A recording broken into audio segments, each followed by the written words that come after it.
Dimulai sejak tanggal 29 April, progres pembangunan jalan layang di Jalan Letu Karim Kadir sudah sekitar 29% dan ditargetkan akan selesai sesuai waktu pekerjaan yakni 210 hari.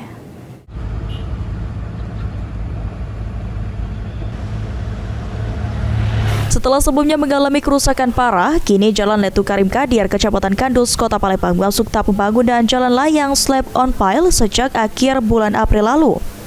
Dari pantauan PAL TV di lokasi, petugas melakukan penimbunan.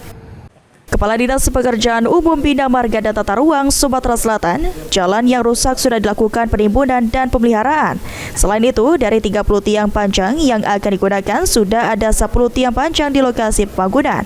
Pekerjaan ditargetkan selama 210 hari atau sekitar 7 bulan dengan menggunakan anggaran APBD pemerintah provinsi sebesar 7,43 miliar rupiah.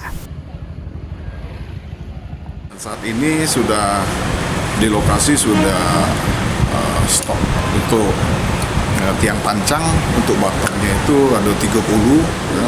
Kemudian saat ini masih dalam proses stok pancangnya itu SPC itu ada 10, masih berjalan proses kurang lebih 20 lagi.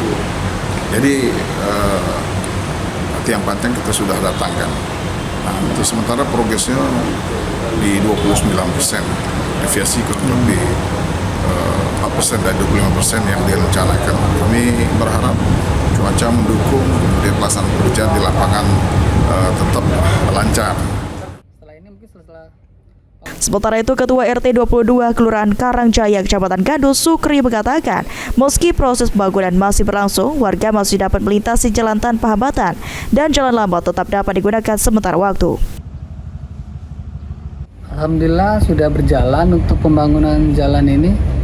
Jadi selama dalam proses pembangunan jalan yang lama tetap dipakai atau tetap dipelihara. Jadi selama jalan itu belum selesai, pemeliharaan terus berjalan.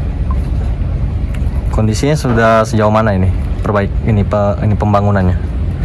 Mungkin progresnya kurang lebih mungkin udah 20% udah berjalan itu karena sudah melakukan penimbunan jalan tanah. Setelah ini mungkin setelah paku bumi itu udah sampai semua, mungkin baru pemasangan pemancangan paku bumi. Warga berharap agar pembangunan Jalan Letu Karim Kadir yang mengalami kerusakan parah dapat selesai tepat waktu. Tim Liputan PAL TV.